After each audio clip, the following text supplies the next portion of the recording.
You live in the same house. You sleep on the same bed. You raise children together. You even take decisions together, yet you still feel emotionally alone. From the outside, everything looks fine. There's no obvious crisis. Yet inside the relationship, there's distance and emptiness. It is a very confusing place to be. But unfortunately, many couples are in this situation.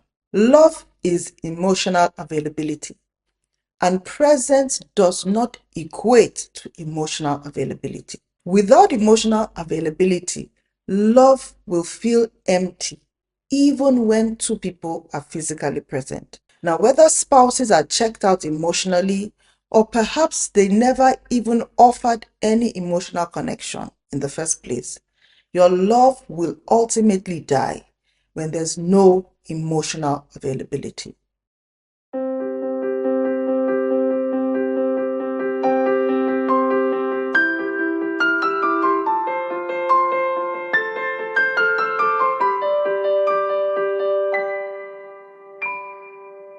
Hello, welcome to my channel. If you're new here, my name is Taya Luko.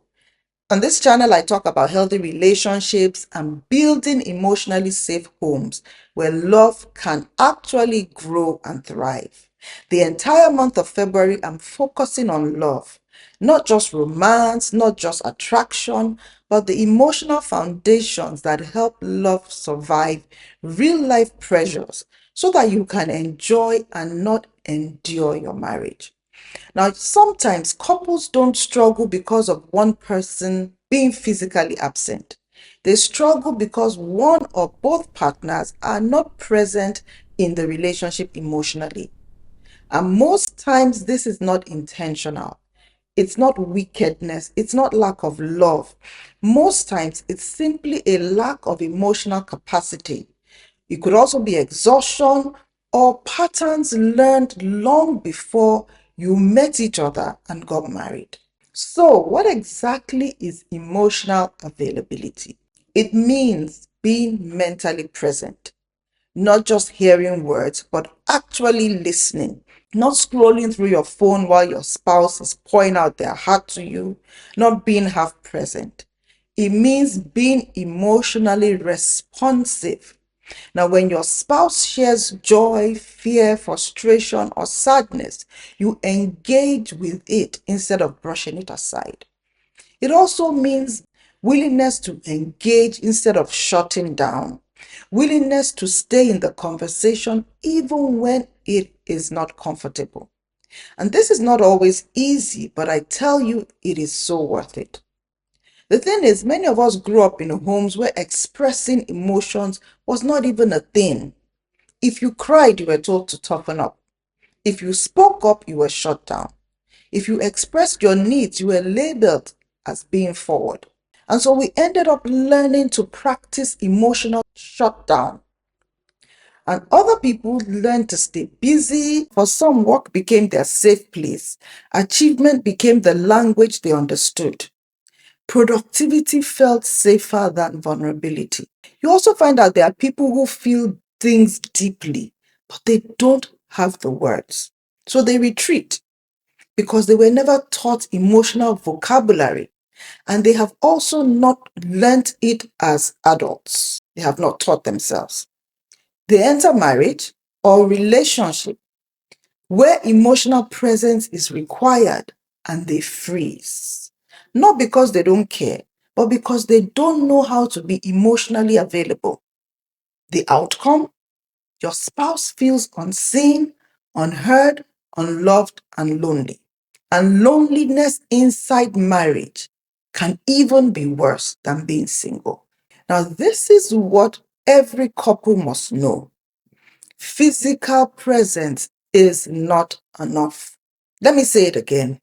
Physical presence is not enough. You can share space, you can share responsibilities, and even be having sex. But if emotional connection is missing, you will start to feel empty inside. And your relationship will feel like something is missing because it actually is. Emotional absence erodes a relationship slowly. Conversations become functional Affection becomes routine, laughter reduces, and silence increases. Before long, what you have is two people who once felt connected start to feel like polite roommates. Another thing I want to correct is this notion or idea that emotional availability is a personality trait. People say that's just how I am, or I'm not that emotional.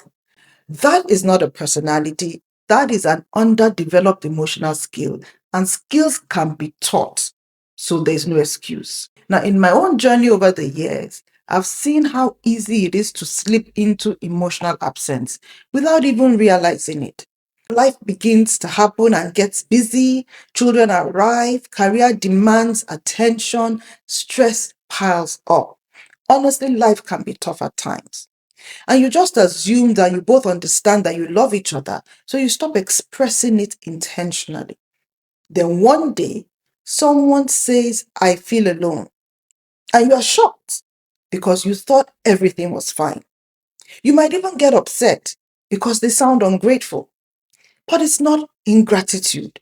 It's a genuine need for emotional connection that is being expressed. Now, when you are in an autopilot season of your relationship, you must remember that emotional connection requires intentional expression and presence.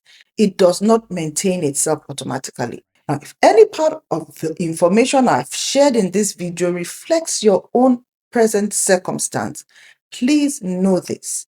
You are not broken. You are not needy. Your partner may not be uncaring, and your relationship is certainly not doomed. Most times, what is missing is awareness.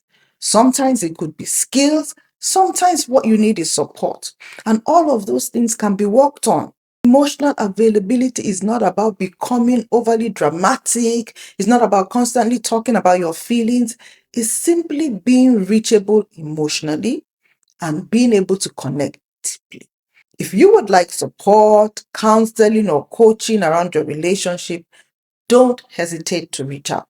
You'll find details of how to do so in the description to this video. And if this video spoke to you, please share it with someone you know who needs to hear or who needs to know this. Many people are silently experiencing this, but they don't have the language to express it. Thank you for watching. Please remember to leave a thumbs up, to leave a comment in the comment section, to subscribe.